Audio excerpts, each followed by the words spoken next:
Sometimes we give ourselves no credit for all the challenges we've overcome. That's where our greatest strength comes from. You can't witness the greatness within us without it also existing within you. So we have to have more of us in those rooms where those decisions are being made, in places of leadership. You have to really be strong in who you are. That's the one thing I can say, Bev, that is missing so much from our young people, being able to get that shared knowledge and appreciation for a lot of women, a lot of things that women before us have done.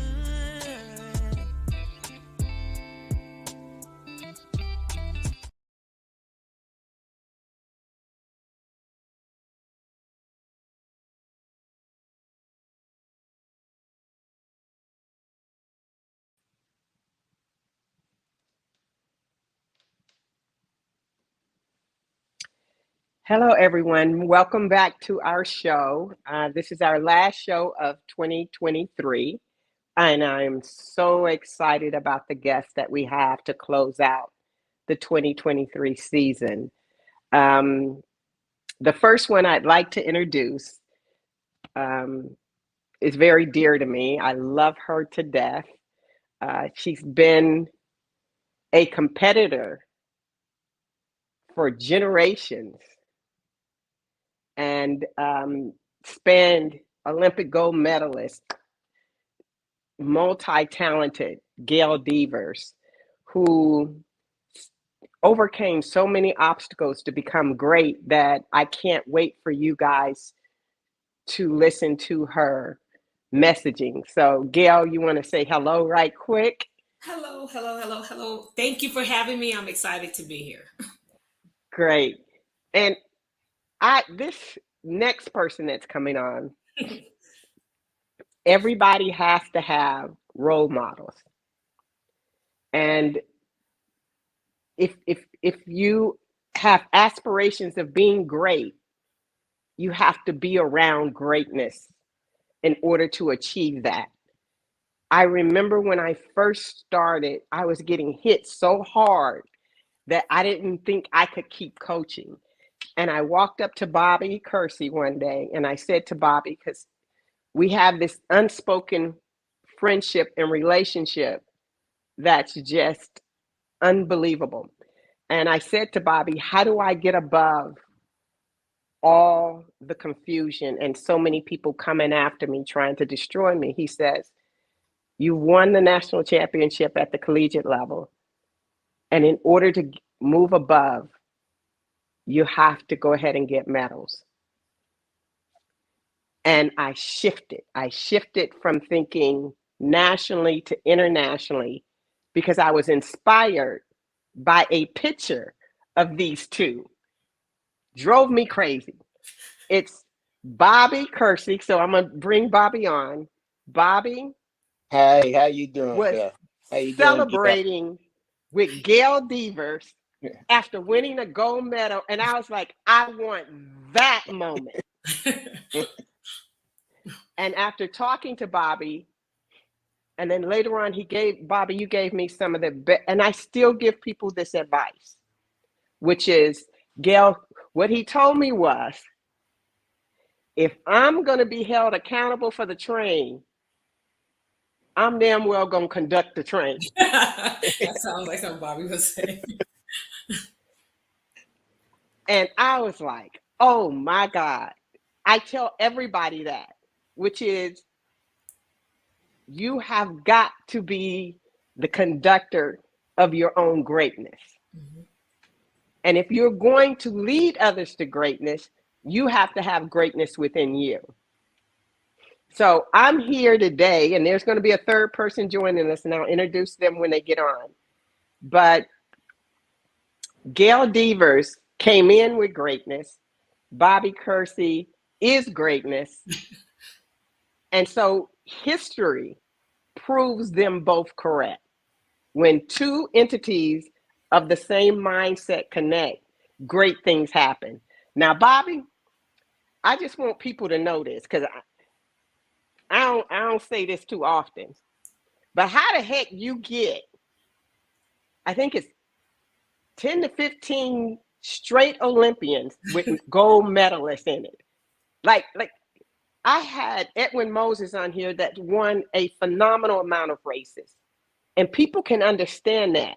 But I don't know if people can truly understand, Bobby. I'm not sure if I know it's somewhere between 10 and 15 Olympiads where you had at least, and I'm saying at least because there were times when he had multiples gold medalists at those Olympic Games. Bobby, how do you stay so inspired to coach? Because the Olympics are 4 years apart. I need people to do the doggone math on that. Bobby, what you do? Start when you was like 12? No, that's almost. But first, I want to say thank you, Beth, for having me. And it's a pleasure also being here with one of my greatest of all time, Gail Devers, who also is one of the love of my life. Gail has really inspired me for years, been not only a great athlete, but a great friend, as well as a mentor to my coaching. She's always have stayed on me about what I should do and not do, and have kept me on course. Thank you, Gail. But I mean, the first thing I have to start off with is that like you said, I start off with greatness. When I saw Gail run in high school and had the pleasure of being able to get her to come to UCLA, and I mean, I knew right away it was one of my responsibilities to not only get her to graduate from UCLA, but to get her to be on top of the podium and eventually win the national championships, and then move on internationally to win international champions. And so, I take that responsibility, seriously. But I'll go back to, like you said, conducting the train.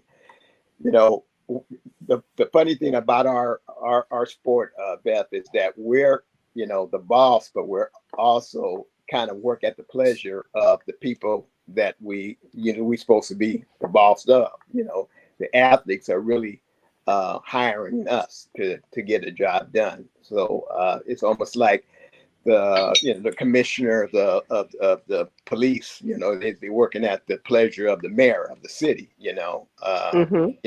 Mayor can fire you anytime you want to, but the mayor probably half the time cannot even know how to turn on the lights in the time of a crisis when it comes to police. So you got to allow them to do their job. And that's why I've always asked a person to believe in me, to allow me, if I'm stupid enough to make a mistake, I'm smart enough to make the correction, and allow me to do my job. And so once you hire me, I want you to get out my way and let me do my job. Because if I cannot do my job, then I cannot service you. And if I can't service you, then why in the heck am I out? I'm out here on the track. Absolutely. Bobby, I got to bring in one of your other stars. And whereas Gail was anticipated to eventually win a gold medal, we ain't know when, we ain't knowing what. That's what you get for being multi-talented. This young lady shocked the world. This is when a coach and an athlete have connected on a level that's unbelievable. Joanna Hayes, to me, was a 400 hurdler. And Joanna Hayes won the gold medal in the 100 hurdles. That's unreal. And so USC has not only taken from the tree of Bob Kersee, but also UCLA to elevate USC. And UCLA was stupid enough to allow her to go. I said it. So, but anyway. You said that, I didn't.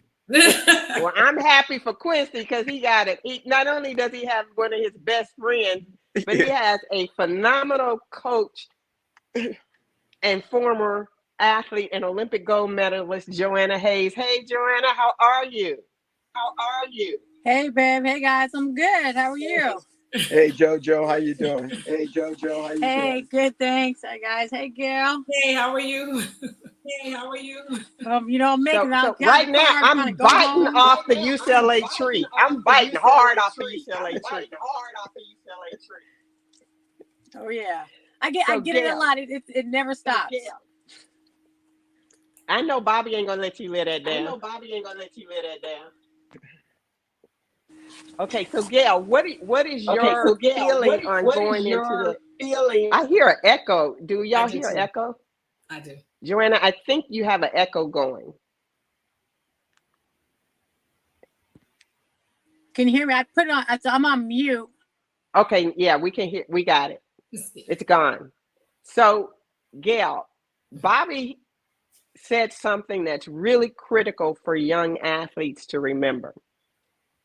So not only does an institution hire a coach or a shoe company employs a coach, but athletes at the international technically hire coaches to coach them to the next level. Bobby said, if you bring me in, let me do me to help you do you. Basically is what he said. Right. What's your feelings and advice to athletes that are trying to make that transition to the next level? And I'll ask you and Joanna the same question. Well, I say you have to trust the process, first of all. And I'll say when I came to UCLA, the first time I met Bobby, he was yelling at Jackie. And this was in '84 at the trials. And I remember him telling me, I think you're a diamond in the rough. Really rough, but I think there's a diamond in there. And so I know that meant that process is we've got to chisel away to get to that. And it is, you've got to trust that process. You've got to believe in, and Bobby's always been a person in our camp. We set goals, and we set goals of what we want to accomplish. And then you work towards those goals. Now you can believe it or trust the process, trust the coach that, as you say, you've employed to take you to that next level, or not trust them. And if you don't trust them, it's like, okay, you know what? I'm gonna do everything that you say. And if it doesn't work out, I'm gonna come back to you. You can take it either way.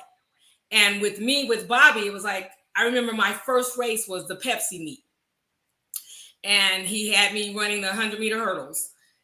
We were getting ready to get in the blocks.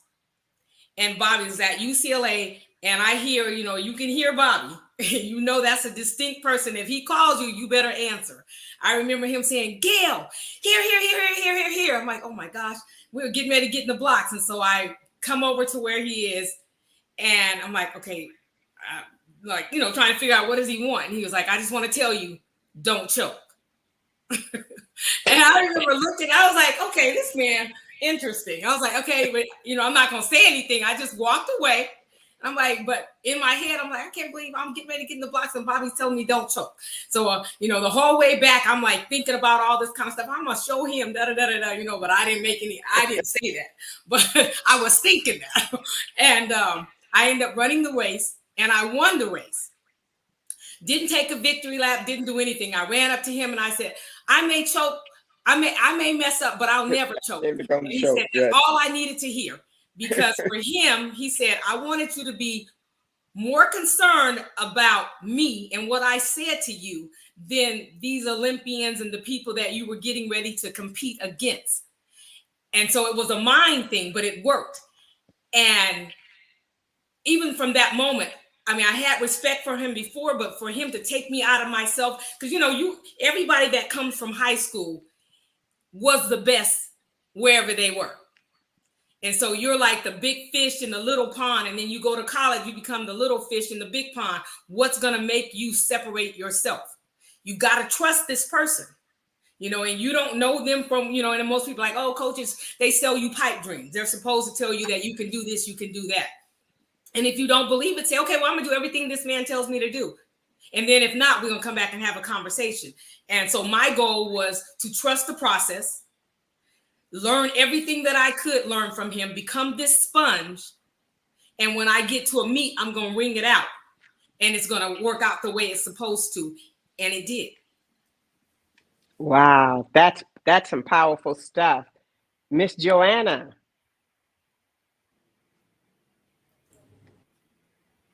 Yeah, I can echo everything Gail said. I 100% agree. I think it's it really is about you. You choose a place to go. You choose a coach. It's different now, right?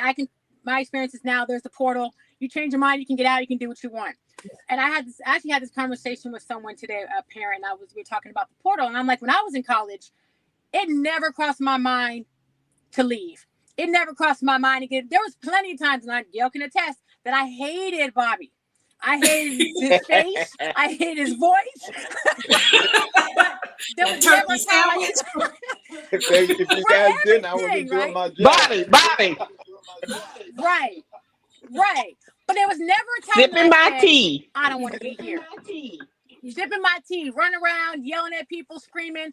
But it wasn't ever like, I don't want to be here. I want a different coach. I want to go somewhere else. Or when he tells you, you're not doing this, you're doing that, you just say, okay. When I wasn't doing what I was supposed to do in the 400 hurdles, he sat me down by that little bench right there at the bottom where it used to be a phone that we used to use. And he said, just basically ripped into me about not running my best at Coach Bev the 400 hurdles. And I hated that event. But he's so Jackie don't want to do the head. Jackie ain't going to be long jumping. And I'm going to tell you this. You don't want to run these 400 hurdles right. And if you don't do what I tell you to do in the 400 hurdles, you will not get to run the 100 hurdles. And I was like, oh, this man is crazy. But I dropped 2 seconds off in the next year because I wanted to do what I wanted to do. But I knew that, number one, he's my coach. I signed here to run with him.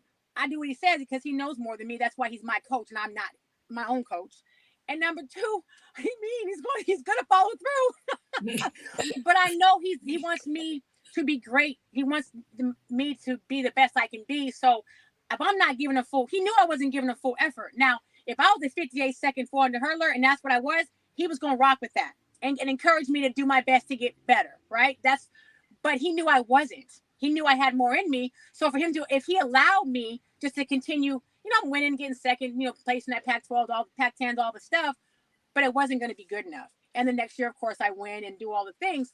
And it's funny, Gail, you mentioned when he told you that right before the Pepsi race, because I remember in 1999 at the Nationals, USA Nationals, and my teammate Andrea Anderson had just ran the 400 and she got fourth. So she was going to go to the World Championships on the relay.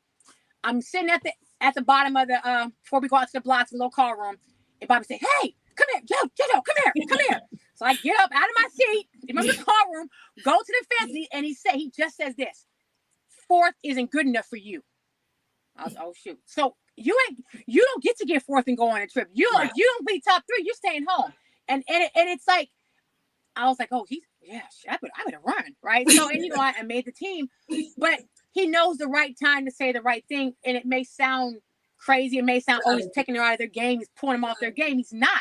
He's getting in your head because don't you get comfortable thinking you about to just go out here and do what your teammate did. You got to go get on this top 3 on this podium. So I think, and it resonates with you. You say, okay, so my coach said I got to do it. Now, to your point too, Gail, if he's wrong, he's wrong. And then I can go back and say, Bobby, you told me to do this and it didn't work. Right. And then he can go back and say, you're right, I did. Let me fix it. And we'll get it back the next time. He owns up to it. He owns up to it all the time. If he was wrong, he never said that's your fault. He said, that's on me. Let me go back at the numbers. Let me go take care of something. I missed something. We'll make some adjustments. So if you don't trust your coach and you start doing your own thing, your coach can't make the adjustments. That's right. Well, I think if I can jump in there. Yes, please. Yes, please. I think that's my point. That's in terms of coaching greatness. Joanna, go back to mute. Is that if you have the athletes trust in you and they're capable of winning, all right, then it does become down to the coach. And if the coach is as serious as I am and staying up late at night and getting up early in the morning and knowing who's coming after us, and I can do my job, then I can feel comfortable in the stands knowing that, hey, listen, I can forget about it because Gail and Joanna and Jackie and whoever, they're going to take care of business. But why I know they're going to take care of business because they're listening.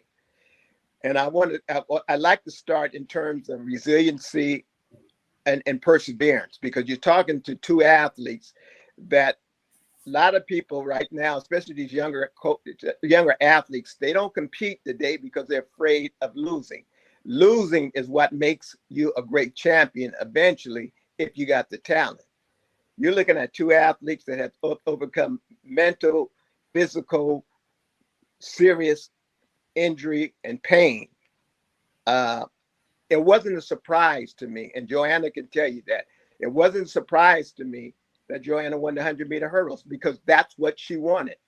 Me and Joanna had to overcome the hardest thing that we do in the United States, 4th place in our Olympic trials and not making the team with other people making the team and going about it, knowing that I can do better.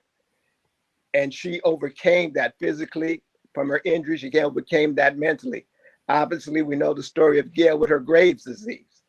I mean, moments away from doctors talking about amputating feet, going up against Merlene Ottie's of the world and racing them day in and day out, but not afraid of them, realizing that, okay, if I'm going to beat them, then I have to be resilient and I have to persevere. And I think that that's what Joanna Hayes and Gail Devers taught me as a coach, is that if you do listen and if you have that heart and you have that perseverance and you have that and that resiliency, especially that resiliency, that grace and that courage is going to eventually turn into gold. And so both of them taught me that as a coach. Okay, I'm going to throw something out that's probably not going to sit well with some people, but it's truth. In this day and age, two things are happening that I think are of critical concern. And I watch Kersee overcome 2 horrible years and not quit, and eventually get to the top of the podium. And I watch kids in college, and this is something that you guys said, and Gail, I'm going to go back to you because you said that if you're a diamond in the rough, that means you have to go through a certain process. Right. And when it gets hard, everybody wants to blame somebody as opposed to owning it. And Bobby, I don't see coaches owning when an athlete doesn't perform up to par. I watch Dennis Mitchell make adjustments. I watch Kersee make adjustments. I'm listening to you guys, and I've had athletes do the same. But when I'm wrong, I promise you I'll never make the same mistake twice. But an athlete has to have the resilience to stay, and a coach has to have the humility and the wherewithal to admit, I need to make some changes in adjusting to this particular athlete for this particular goal. And that doesn't happen very often anymore. I can't tell you how many coaches blame the athletes constantly and how many athletes leave because they don't give the process a chance. What is y'all thoughts on how that could impact us in the future? Well, I'll talk as a coach. Every loss is my fault if my athletes have done what I asked them to do. And if they haven't done what I asked them to do and I allow them to compete at subpar level, then once again, it's my fault. And so I just think that you have to. We go back to, like you said, in terms of resiliency. You're gonna have bad moments. You're gonna have injuries. You're gonna have people doubting you. You're gonna have people questioning you that have never even done what you've done. My first Olympic Games was in 1980. They didn't give me that medal because we had a boycott. But since 1984 to this present, at least one of my athletes has come home with a gold medal. And, and like you said, that's a 4-year process, but that takes an athlete that really trusts in you. And once again, I go back to the coaching, is that if it was an injury, Jackie doing a short dive and doing a hamstring, if me not having Joanna ready for the last 3 hurdles, or I don't have Gail ready for a trip finish, whatever it is. If I don't prepare them correctly, then who else to blame? And they've done what I asked them to do. Like I said earlier, if I'm stupid enough to make a mistake, which I'll tell them, I might make a mistake, but I don't want to make a mistake especially when them 5 rings are flying in the air. I'm smart enough to make a correction, but I can only make that correction if I have that trust of the athlete and they're doing exactly what I'm asking them to do, because then I can go back to correct that formula and don't have it blow up in my face in the lab. And what I don't want anyone to underestimate, Bobby, is that from 1980, athletes have changed tremendously over time, which means you've had to make adjustments. And so often nowadays, people are using the same system over and over and over again and not growing. And that's one of the things that I learned from coaching with you guys at that level. Because when I came in, I was really young, competing against people who I was running when you were coaching Olympians. So what I'm saying is that to make that adjustment with each generation, because each generation comes with different packaging. I appreciate you, Gail, for staying on Bobby to keep him in the game, because he still have an Olympic gold medalist and will in this year as well. So Gail, what do you and Joanna feel that athletes, from an athlete's perspective, about staying through the challenges, withstanding the challenges and having an open communication with your coach as opposed to just leave? Yeah. Well, like Bobby used to have 49-49 and then 2% on the shelf. So you can give your opinion, and he can give his opinion. He's got 49% talk. I've got 49%, 2 on the shelf. He gets to pull the 2 though. And he's conducting the ship, as you want to say, or the train. And it's every day is not going to be gravy. Every day is not going to go the way you want it to be. I know Bobby and I had a good rapport because we would debrief, what I call debriefing after the season, after a race, whatever, to understand what did we like, what did we not like. Okay, let's throw this out. Let's figure. And if anybody knows Bobby, or you want to coach like Bobby, and because I know Joanna came from that, saying, I know she's that type of coach, they will stay up endless hours making sure they understand how to get the most out of their athlete, understanding the people that their athletes are competing against, so that they know how to, when you step on the line, it's what I always tell people: practice is rehearsal for the main event. And you're going to rehearse it over and over and over. So when you get out there, it becomes second nature. You don't have to think about that. They're not coaching you on the line. Bobby didn't have to be in the stands. I know people hear about that all the time. They're like, how's your coach not there?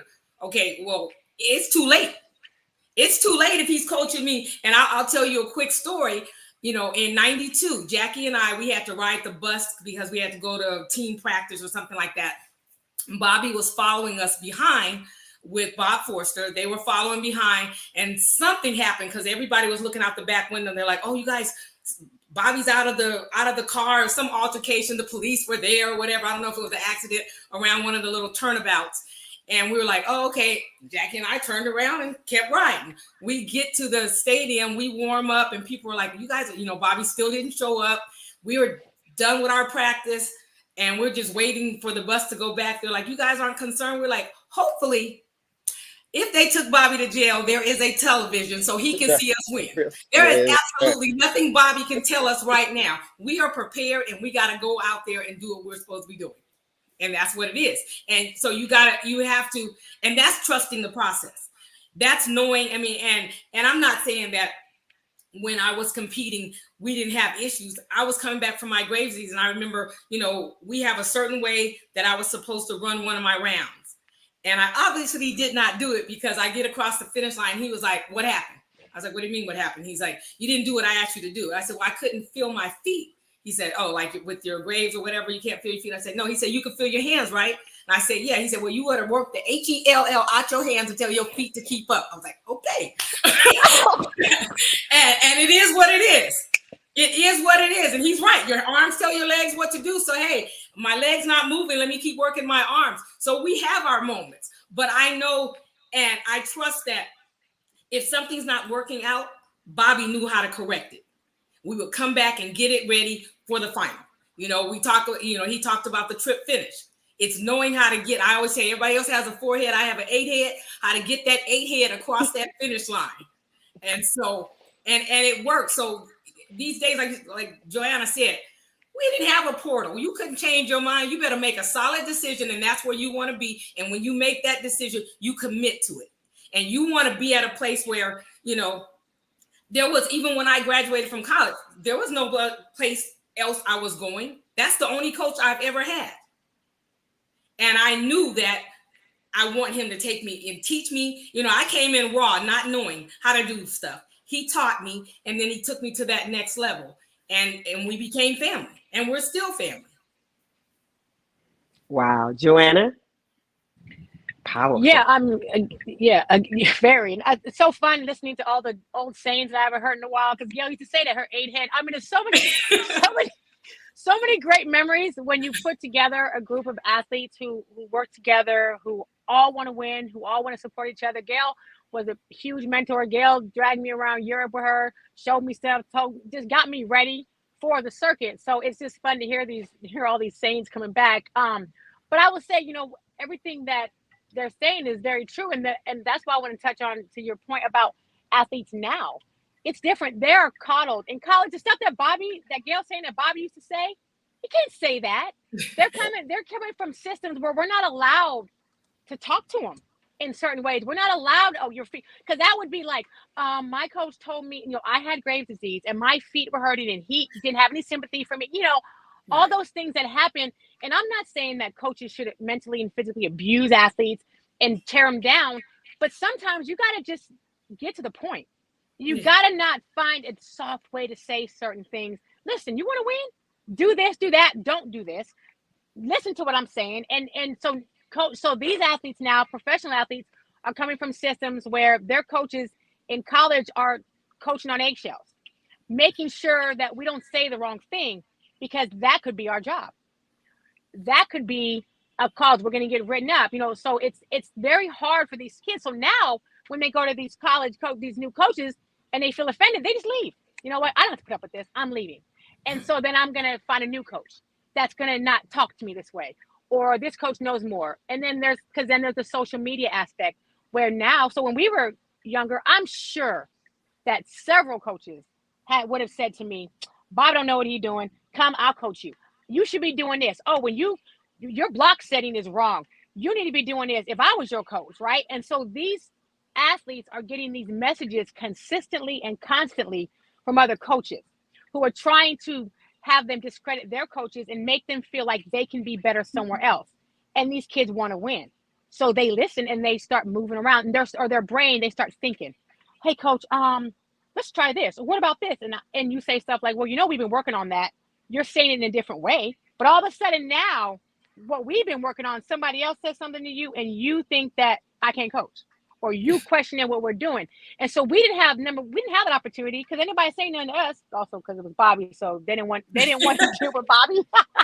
But those things they're not really said in person, because a lot of coaches don't have the audacity to walk up to an athlete when their coach is around to say it, but they will get behind their keyboards and send messages to athletes. So now you got athletes who are weak mentally because nobody can be tough on them.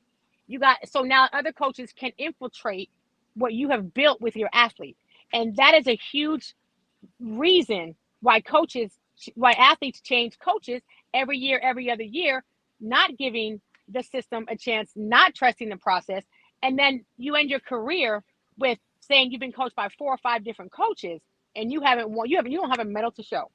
And if you do, you got one that you lucked up on or whatever the situation, right? But even if you get a medal with your coach, we got a medal, but I'm going to leave you because this coach told me I should have won that race. So I think that's a big issue with our young athletes now. They just can't stay put because there's too many options and there's too many people in their ears. Well, I think, like you said, Joe, it's also the social media, and like you said, it's not only the social media in terms of maybe coaches trying to sabotage you or ambush you, but at the same time, the athletes are on social media all the time, and one of the things that I think made me a successful coach because of my resiliency, because of my upbringing in life as well. I lost my mom at an early age, is the mental side of it. We all went through mental. I got two athletes that you sitting there in bed. They told me off a couple of times. So they up there smiling, but they know they sat me down, told me off and whatever, but I did listen. And when I looked myself in the mirror and came back and said, you know what, they're right. I do need to do this, or I need to make an adjustment, blah, blah, blah, and what have you. So I think that the social media of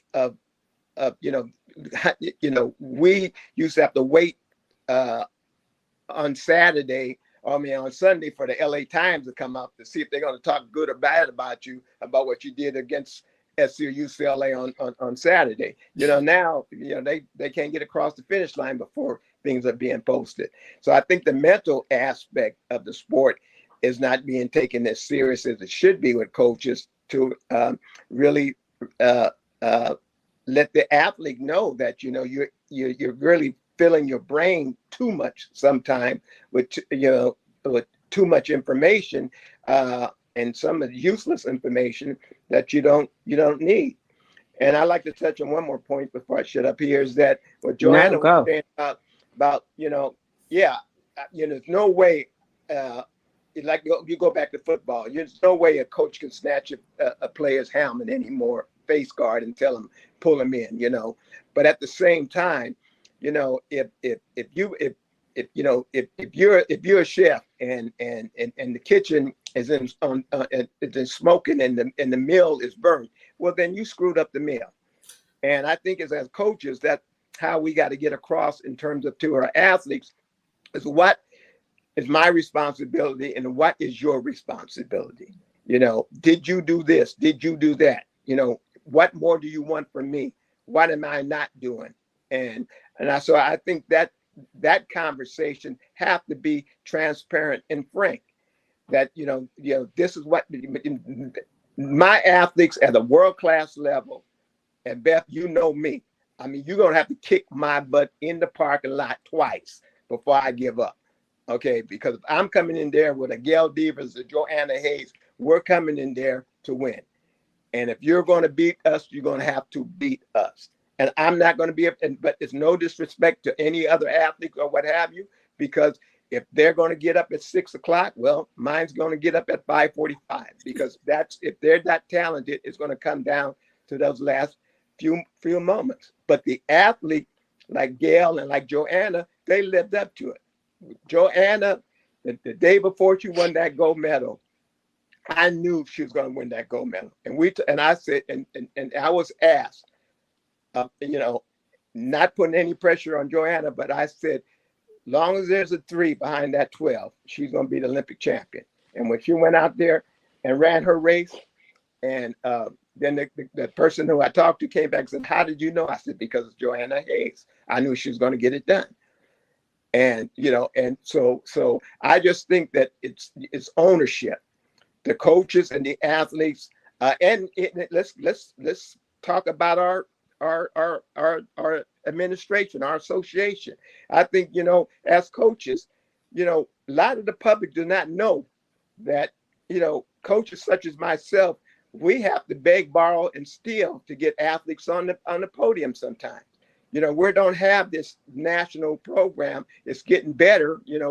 We'll get a performance check or what have you, but we got to find a way for the next 8 months or so to train our athletes, to talk to sponsors and shoe companies, and we used to have run-a-thons and car washes and whatever to make our Olympic team. Now, once we make the Olympic team, it's a little easier, but there's a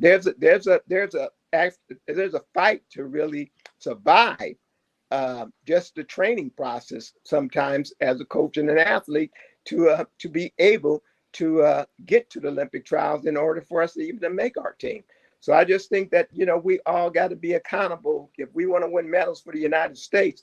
And when it comes down to coaches and come down to the athletes, and it comes down to to our administration, it's our national body. Everybody's got to be supportive of that process. And let's talk about that then, because there's a sacrifice that has to be made in order to make it to the next level. I remember in 96, when I had my first Olympic gold medal. In 95, Carlette Guidry, Dion Hemmings, Michelle Freeman, and Cynthia Rhodes jumped in a small car, like a small Corolla, and drove from Austin, Texas to LSU just to compete. And took turns driving overnight, could only afford one night hotel, did it and came back. I remember Carlette Guidry making that transition into the international level after having a bad year and having to work in order to support herself until she could gain that. How do we, but there's a thing that happens when you make that commitment and have that level of discipline that doesn't exist now. Athletes are running for money and not for medals, not understanding the money follows the medals. And then as soon as some athletes get money, they don't have a vision of what they want to accomplish. Because I think the athletes deserve the money. absolutely deserve it. But there are. What about the upcoming? Well, LeBron James can get injured, and God forbid, but he's still going to get his paycheck, from the Lakers or what have you. In track and field, though, if we get injured, and especially those that don't have a shoe contract yet or trying to make teams or whatever, then you're between a rock and a hard place. So I really think that there's got to be. But nowadays, I don't understand it. I've been in the sport for over 40 years. And with all this social media and with all these graphics or whatever, I don't understand how we have not improved the quality of our sport with the social media, with the regular media, really with our past. You look at the NFL, or you look at, I love sports, period. And one of the big things about the NFL or Major League Baseball or even hockey or whatever is their past stars. You can still hear about Joe Namath with the Jets, from years past, or Johnny Unitas or whatever. And I just think that we need past and present recognition in our sport. And I think we just really need to come up to date with a regular, stronger, competitive environment in our sport, especially particularly in the United States, so we don't have to depend on going over to Europe all the time as well. Absolutely. Gail or Joanna, you guys want to chime in on that? Like Bobby's saying, one thing we did was appreciate those who came before us. Like, we stand on the shoulders of those and recognize what they had. I talk to Wyoming Matthias all the time, and what they had to go through to get where they are. Bobby talks about social media. I wouldn't have made it because I'm not letting you in my head. There's too much going on with social media, and it's a positive, but it also can be a negative. And these kids now, they don't know their history. They don't know those who came before them unless you're on TikTok or you're on television now. So something has to be done. Even like he said, LeBron will still get his paycheck. In track and field, you're basically only as good as your last event, your last performance. Absolutely. And so we've got to do better and you want better for those who come before you. So what was going on in my day, I want it to be better for those coming after me. I want it better for my daughter now. I've got two daughters that are competing. And so how do we take care of them? How do we make sure that the athletes that have competed and left a legacy or have done something in the sport, that people, first of all, know about them and that they get paid? You look at those who came before, like the Wilmas and Milt Campbells, all of those, and they didn't get paid. So they didn't get their just due, but they made it so that my generation, could have more, and we made it so that the generations that come after us. But we've got to do better at taking care of those people, bringing them back into the fold. You see basketball, you see football, those who have competed, you still see them. Why do you know those names? Because you still see them. You don't really see those athletes. You're like, oh, you ran? Oh, you got to do some research to figure out who they are unless they're doing something else. They're not involved in track and field. And I don't know who is that. Our governing body? Is that sponsorship to get them involved? But we've got to figure that aspect of it out too. Absolutely. And I think a lot of it has to do with the governing body, but it also has to do with the coaches. Are the coaches embracing? I don't know if you saw when I.J. Wilson reached out to Dawn, the coach at USC, about winning under pressure. We don't encourage that. And we've got to do a better job. I do agree that one of the things that USA Track and Field did was, when it got financial support, it gave it to the people that already had the money.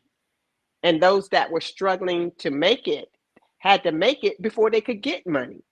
And at that point, it was an extra bonus. They didn't need it. We need support because you've got injuries, you've got everything else.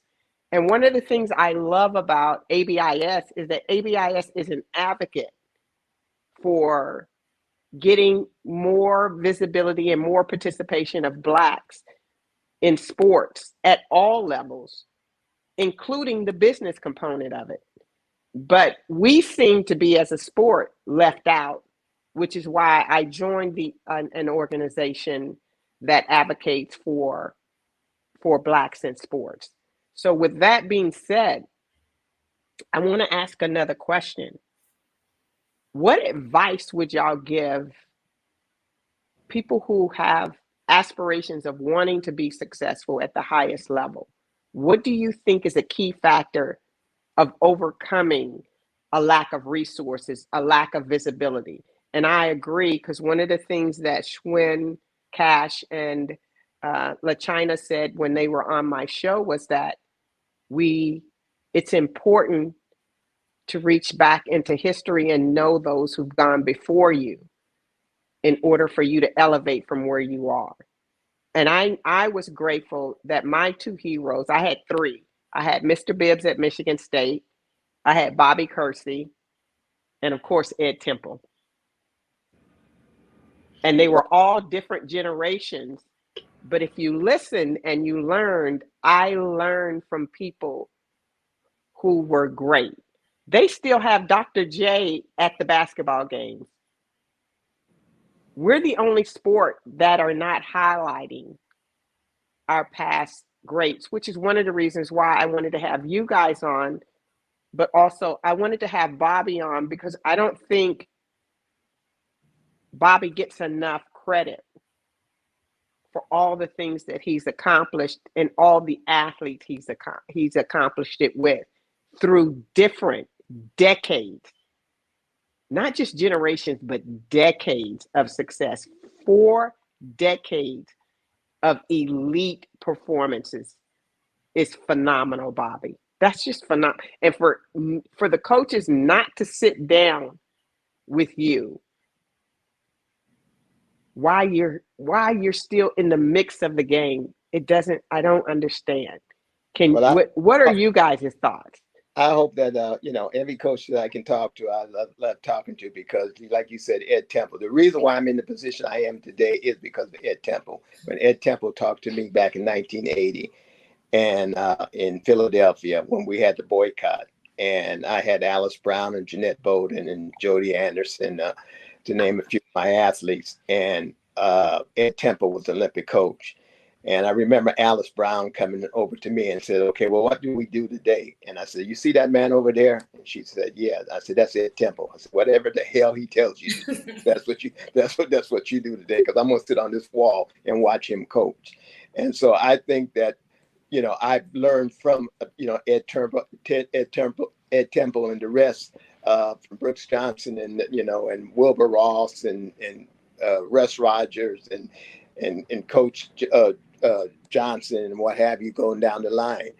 But I think what I would really like is like in the Joanna Hayes case, I really like the day where Joanna have to decide whether or not she have to stay in a college coaching or go to professional coaching, because there's a draft, not only of athletes, but there's a draft of coaches where you have sponsorships that are developing with our national governing body, national teams, and that we're drafting these kids out of college and putting them on the, you know, the Coca-Cola team, the, you know, the Honda team, the, you know, the Red Bull team or whatever, just like NASCAR and Formula One. And we're teaching our athletes to respect sponsors and giving the sponsors, you know, schedules and credits on, you know, and on social media and TV. And that in order to, and to develop, you know, professional calendars and professional teams, and to where, you know, to where you have, you know, a college coach, like they talking about, like it's Jim Harbaugh now, whether he gonna stay at Michigan or whether he gonna go back into the profession or whatever. I'm a Pittsburgh Steelers fan by football, and I'm saying that because I've only had 3 coaches in my Pittsburgh Steelers life, in terms of watching Pittsburgh Steelers football. We got as many Super Bowls as anybody else in an NFL. Out of 3 coaches, where you get to other teams, that's, you know, they go to 3 coaches a year sometime. And so I just think that, you know, I just think that we need to have the resiliency. We need to have an organization of the sport in America. I think we need to really reach out as athletes. If I'm going to say anything to the athletes, it's every chance you can thank your sponsor, thank your sponsor.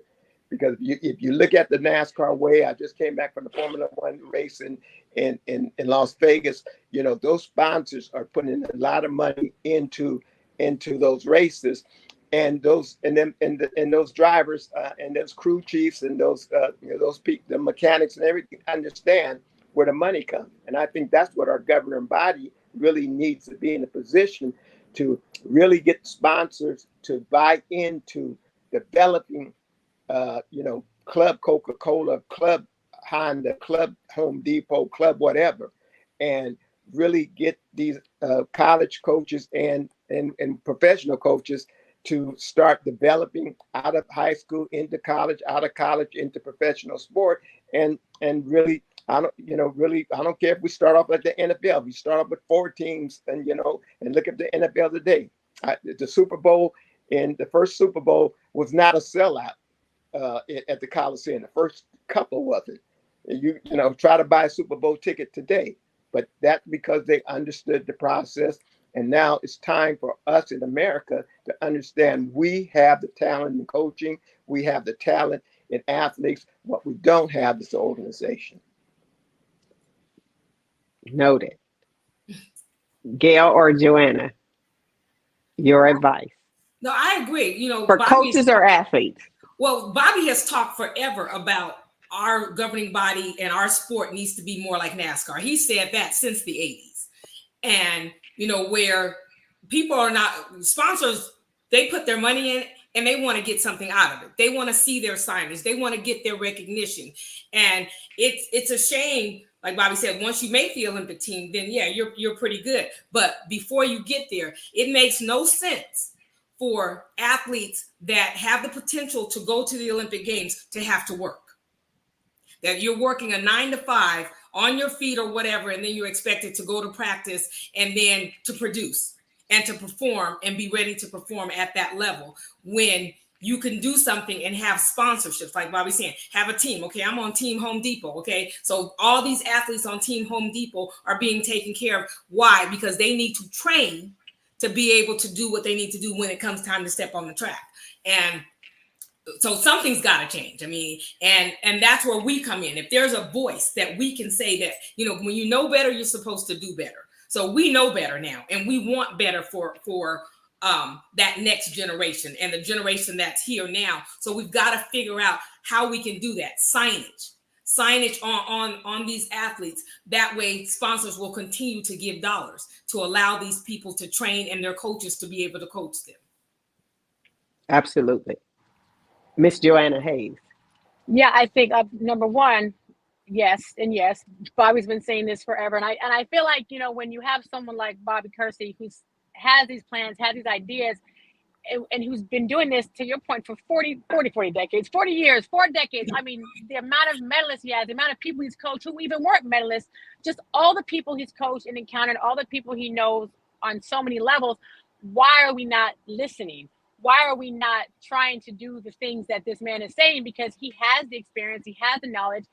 And so hopefully one day somebody will listen and some of these things will take place. And it would be something like, for me, yes, would I be a college coach developing the athletes to become pros, to be sent to a team that's going to compete for this corporation or that corporation, and then ultimately the Olympics in the world? Or am I going to step over and say, I want to be the elite coach and I want to be a coach of one of those teams, right? Give me that opportunity to do something like that. So I think these are obviously great aspirations, and I hope that these things do start to take effect. And I think in the meantime, like for me, things have changed. Bobby said it earlier, it has gotten better, right? It's not what it was, because yes, Gail paved the way for me. I paved the way for Dawn Harper, those kind of things that we do. But in the meantime, I had 3 jobs when I was training. My contract was $19,000 in 2000, going into 2003. I got sick, didn't make the final, didn't medal, obviously. And they reduce. How do you reduce somebody on a $19,000 contract, right? I mean, pork and beans. Right? What are you reducing me Bobby to? said pork and beans. Literally pork and beans, top ramen, right? So now I'm on a $12,500 contract with gear, which they're taxing me on. Wait a minute. Living in California. Living in Los Angeles, California, training my butt off so I can, because I know I can make the Olympic team and I know I can win. And I said it and my coach said it, right? So what am I going to do? Now it comes down to, what am I going to do? Well, I have what I have, and that's all I got. Okay, I worked 3 jobs. I was a middle school coach, a personal trainer, and I worked security. I shouldn't have had to do it, but I did. So my advice is, while things are trying to get better, while we're working on improving things, athletes, do everything that you can do in your power to show your greatness. You're going to have to grind. You're going to have to do things that you don't want to do, but you got to take care of your body, take care of your mind, and never forget your goal. Like Gail said earlier on, you set a goal. You don't have to change your goal. The timeline might change, the route might change, but the goal should never change if that's what you really want to do. So it's not always going to be fair. We're in a sport where it's just almost never fair, right? This person already has money. Why they get more to the bonuses, right, Coach Bev? I want some money. You can't have it. So what are you going to do about it? You're going to either quit or you're going to figure out a way to make it work for you. And that's really what I had to do. I did everything that I could possibly do to win. And ultimately I was able to do that. But that's this really my advice to the athletes, and my advice to coaches is, when I get athletes that come to me, new athletes, I ask them. Bobby did this my freshman year. He asked me, what's the measurements, the 100 hurdles, 400 hurdles, all that, right? I had to know that. You come back here tomorrow, you better know every goddamn measurement, right? So we had to know everything that we could know about our event. So I do that. And then, hey, who is such and such? What's the American record in this? What's the collegiate record? What's this? What does it take to get to regionals? What are all these things? Hey, who is Gail Devers? Do you know who Gail Devers is? Look her up if you don't, for whatever reason. Why wouldn't you, right? But I think as coaches, we have to make sure that the athletes that came before us are still relevant. Because, hey, what if I have an athlete who is similar to Gail in stature? And I'm like, watch Gail's film, watch her film. Look at how she does this. You don't have to compare yourself to her or be her, but I'm going to use her. I want you to watch her video. And maybe one day, I know her. You want to talk to her? Let's pick up the phone, because guess who's going to answer the phone? Gail Devers. And the respect is there because they know who she is. But coming in, they're young. Gail's not on I don't know, you're on TikTok, Gail. I know you're on Instagram, No. but Gail's not out there, right? So it's like, how come they don't know who a Gail Devers or a Jackie Joanna Kersee? We bring Allison Felix back often. Allison, can you come talk to the team? Hey, Allison, talk to this person, because they know who Allison is and she has great advice. But there's so many more people that it shouldn't all fall off your shoulders. So I need the It's other Valerie USC. Briscoe Hooks. It's Chandra Cheeseborough. Exactly. It's And none Gwen of them are going to know who Torrance. Valerie is, right? But they don't know that Valerie had a baby in 1983 and came back in 1984 That's and won right. 3 gold medals, right? But I tell mine, hey, check this out, right? But that's me.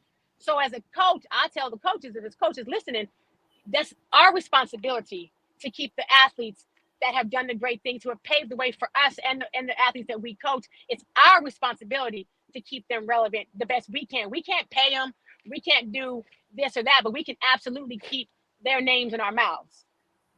Absolutely. And I think that's a critical point. Last point I want to make is this. ABIS also, which is the Advancements of Black in Sports, started a watch list. And that watch list is for every sport. Whenever there's a job opening, they bombard that institution with options, because one of the things they've always said about us is, we can't find you. Bobby, I know that this has probably bothered you a little bit because you've coached so many great women, but there are very few women in coaching. I remember when I was coaching, I would be the only female, that one of the few, if not the only one, in the warm-up area at Worlds or Olympic Games coaching. Most were chaperones. And there are so few now that they become targets. And they're trying to put one female on per staff, and that's not enough. What do you feel that needs to be done in order to provide, in particularly, not just women, but in particularly Black women, more opportunities to coach at the next level? Without a doubt, I'm looking forward to the day where I'm being bumped aside from my coaching tree of athletes, such as like Joanna Hayes and Carol Smith. I just think that, it's, once again, we know that there's been a process throughout the United States that, you have to prove yourself, and people of color, sometimes, first hired, last hired, first fired. But I just think that now is, we're moving forward in that direction, that we are part of the solution. The women in our sport is a part of the development, a part of the solution in our sport. Like I said, I am a better coach because of the advice that I constantly get. I cannot walk past a Joanna or a Gail and they remind me, well, Bobby, and Bobby, they should be doing Bobby, and so that is what I'm proud of, that I do have something, a part of that upcoming greatness of female coaches, particularly of women in color, that is going to make changes. And I think the leadership role is important. I don't want to start a controversy because I live here in the United States. I train at UCLA. I love Quincy Watts at SC or whatever, but I watch particularly like Joanna. I know that Joanna is capable of being a women's head coach anywhere, for male and females. I watch her development or whatever, and I just think that just got to be said.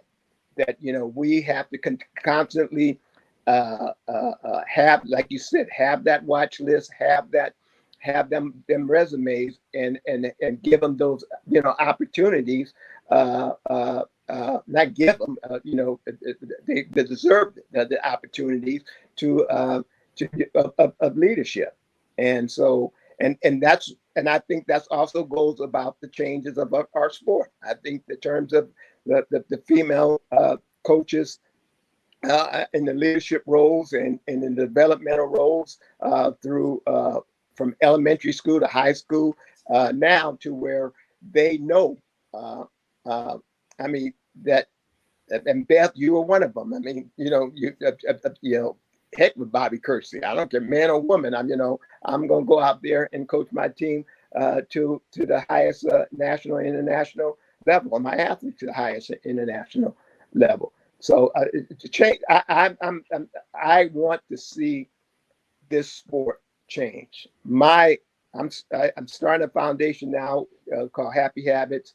I'm working in terms of mental and physical health, and also just about social change. And I just really think I have to start at home. It's this sport in track and field is always recognized highly every 4 years.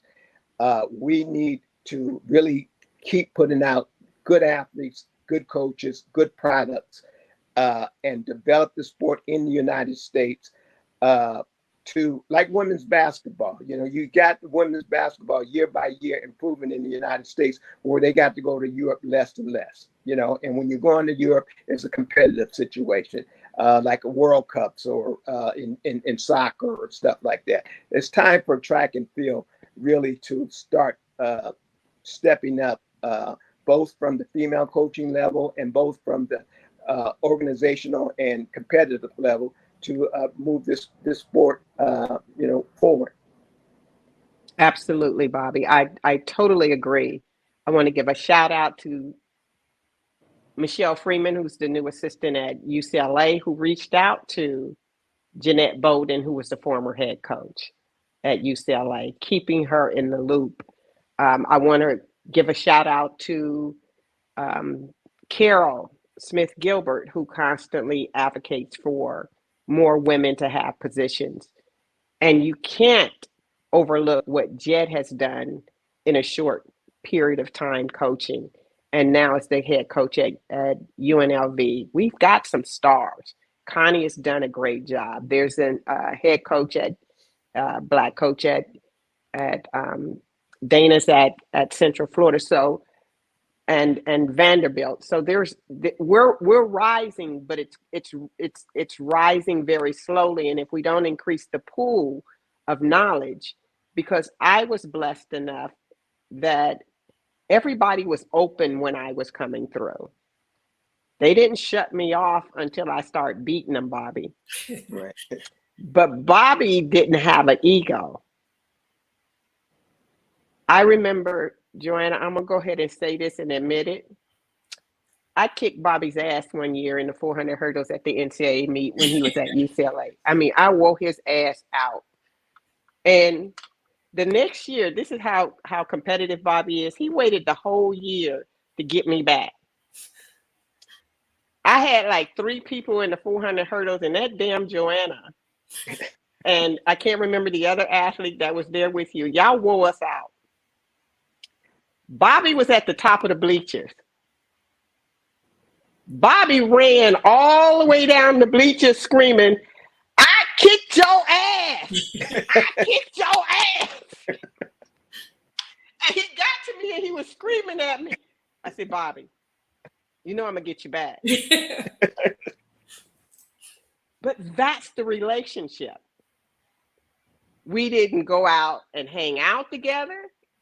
We didn't, none of those, but we supported each other.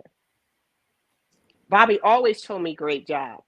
I always loved, I knew Gail Devers when she was competing with Bobby. Big hugs. We dove at the line together with several athletes. We've got to get back to that support. Women's basketball does a phenomenal job of elevating each other within the sport.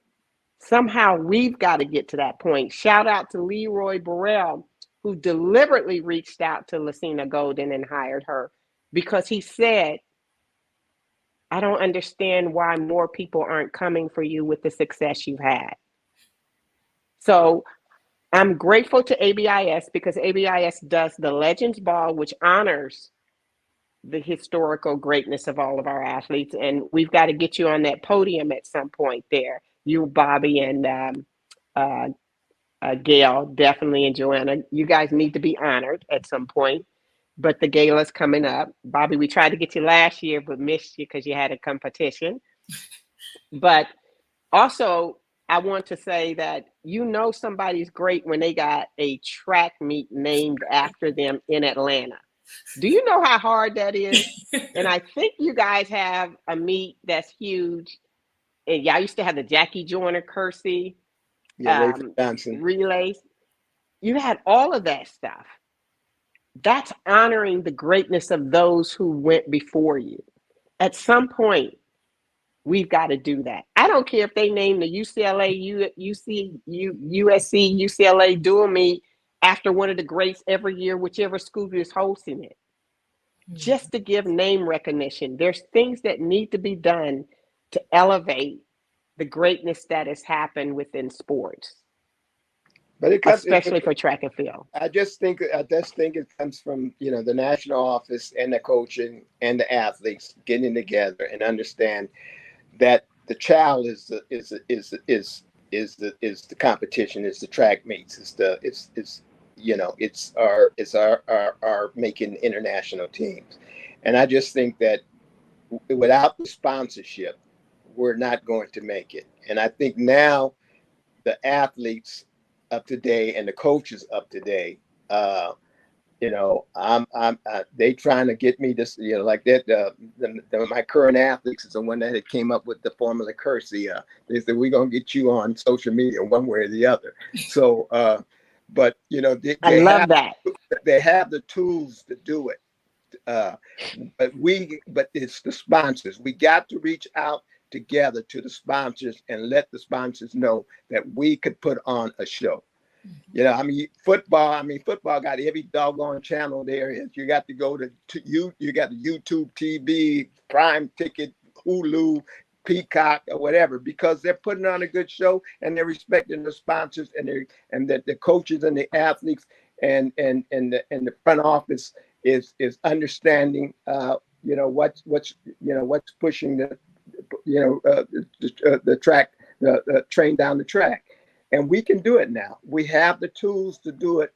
We have to now put the technology and put the wisdom and the dream to improving our sport, not every 4 years, but every 4 or 5 days.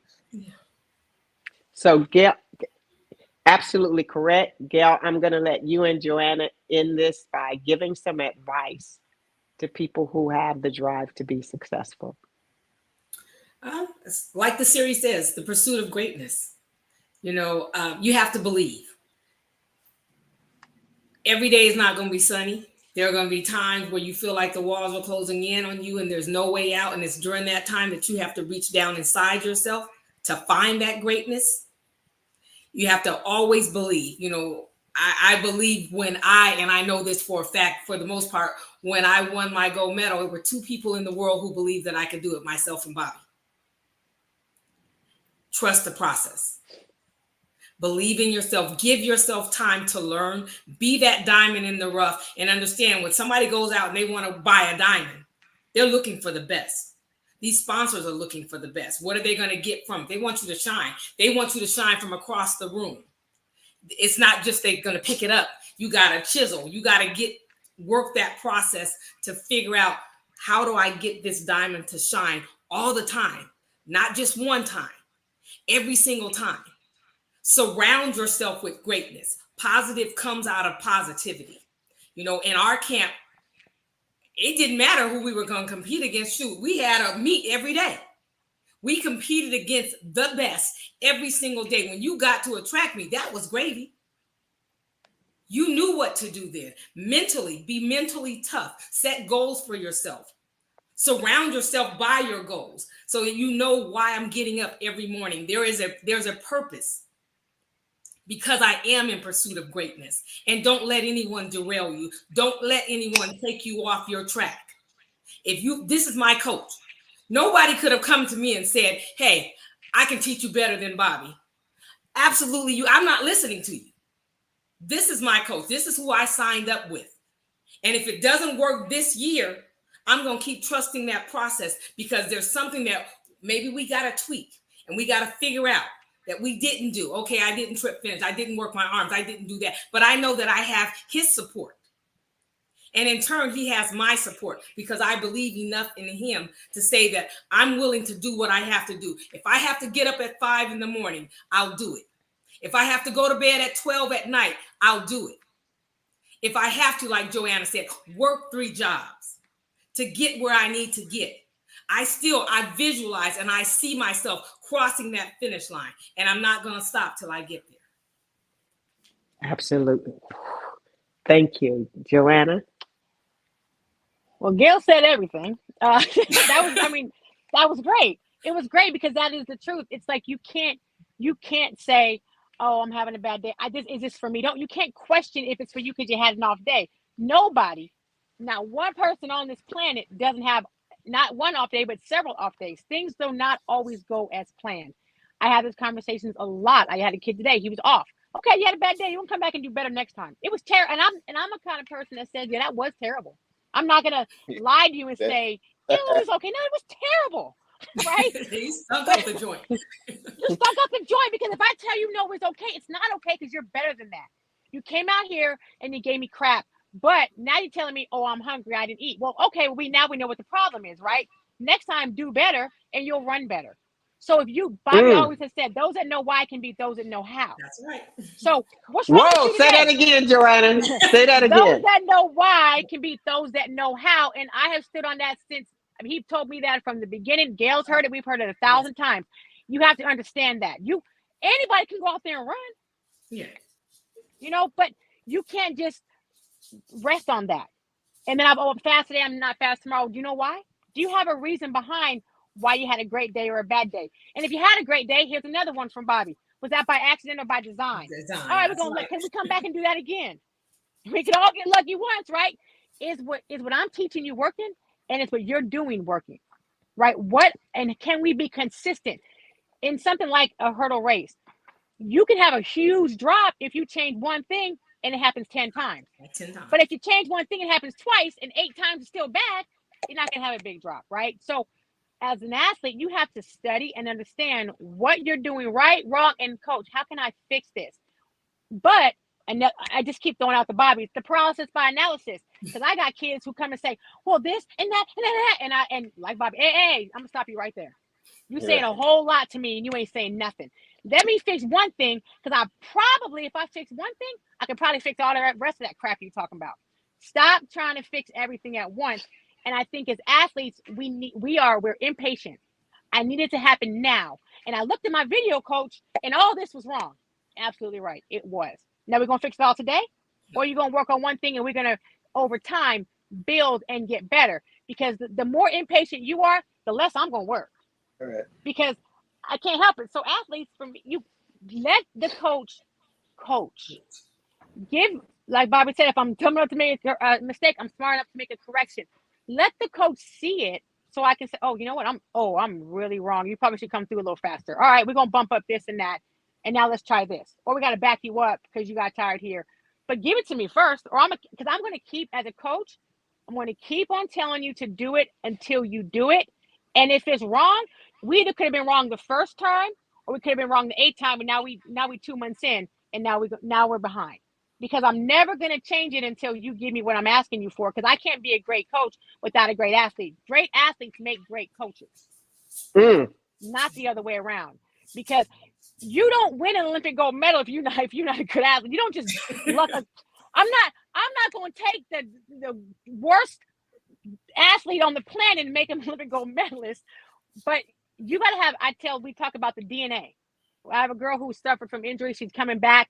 I said, hey, you're going to get out there. Your DNA is going to show up no matter what I tell you, right? You're going to be rusty because it makes sense you haven't hurled in a year. But your DNA is going to take over. So I need you to relax and don't put pressure on yourself. And I think that's a big piece of advice. Don't put more pressure on yourself than is already going to be placed on you. Because we know, Gail, that outside pressure is coming from all angles. That's right. It's coming from all angles. So let that be that. You just focus on yourself and being greater than you were each day, keeping yourself in line with your goals, and being honest with yourself. You know what? I know I was dehydrated. I'm gonna have to do better because my coach asked me to run this fast, and I know I didn't drink enough water. I don't have enough electrolytes. I'm gonna get hurt. Let me tell my coach I didn't drink enough today. Let me give my coach a chance to set me down and reset. Right? A lot of times we're not honest with ourselves, and I got stuck with that a lot. I knew I felt something. I gotta get through this workout. I gotta run this race. I gotta do it. As opposed to saying, Bobby, my hamstring's a little tight. This is going on. Let me give Bobby an opportunity to change my workout or shut me down for the day. And I think that's very important. Communication is key with the athlete and the coach. Absolutely. And I want to just say, you guys have summed up everything that the pursuit of greatness is. Everything that generates greatness, y'all have spoken on. Y'all have, what do they call it? The Mamba mentality. Because Kobe Bryant, people forget, he studied the greatness that went before him. So I want to end this and just say thank you guys. And if you guys ever get a chance to talk to Joanna or to talk to Bobby or to talk to Gail, reach out, because you need people who are great in your circle in order to be great. Kobe didn't mimic the man on the bench. He mimicked the greatest of all time because he wanted to be the greatest of all time. Some coaches still don't speak to me because I wouldn't listen to their advice because they hadn't done what I desired to do. You've done more than I could have ever imagined doing. Coach Temple did more than anything I could. And the emotional support I needed came from Mr. Bibbs, and that he told me, they're going to lose. But that one right there, she's going to win more than she ever lose. I've never forgotten that. But they going to lose. And if every athlete and every coach remembers that losing is the part of the process of winning. Like you look at South Carolina women's basketball, they lost in the Final Four last year. If you notice how they're playing, y'all ain't going to beat them the same way y'all beat them last year. They've elevated that game. That's what greatness does. So I just want to thank you guys for being here and ending 2023 in the way that we did. Thank you guys so very much. Bobby, do you want to say anything before we leave it out? Yeah, I want to thank any advice. I want to thank all three of you, because Beth and Joanna and Gail, I mean, once again, we're talking about greatness, but there's no way, without your challenges on the track as a coach and as a friend, Beth and Gail and Joanna as an athlete and a friend, and as well as Joanna as a coach, my greatness only shines because of those that have allowed me to be great. And I just really want to honestly say it's been a pleasure for me to be able to sit here with three great women that has been able to be a part of my life and made me something of greatness. And for that, I thank all three of you. Blessings to you guys. Gail, don't forget, Gail Devers please sign up for her track meet coming up. Joanna, you have anything you need to announce? Don't forget to register for that. That's going to be a great meet. If you can attend, go. Support. Yeah. Please do. No announcements to me, huge. good. But I just want to say thank you to you, Coach Barrett, for always just being a mentor, being there. Obviously, Bobby, it's been since high school that Bobby's been there for me. And Gail is just being someone who mentored me as well. And a great teammate. You need great teammates. You need great people to run behind, to chase, so you can fulfill your greatness. And I want to say, just as a female coach, the Black female coach, any coaches listening, any coaches that talk to female coaches, reach out to me anytime, because it isn't easy, but it's worth it. Being in this position is amazing. I love coaching women and men, and they say we can't do it, but we can. And so, a male and a female, coach either one of them, right? So if you want to reach out A to coach me. can coach. A coach can coach. Know that. Yeah. I can coach football if I want to. There you Don't go. play with me. Don't play with it. If it has a win-loss record on it, I can do it. Don't play with us, huh, Bobby? Don't play with us. Amen. Don't play with it. So yeah. You know, I want to say thank you too, to all of you guys. You've always been my family, and you know we grow up and we do our own things. We have kids, but we come back.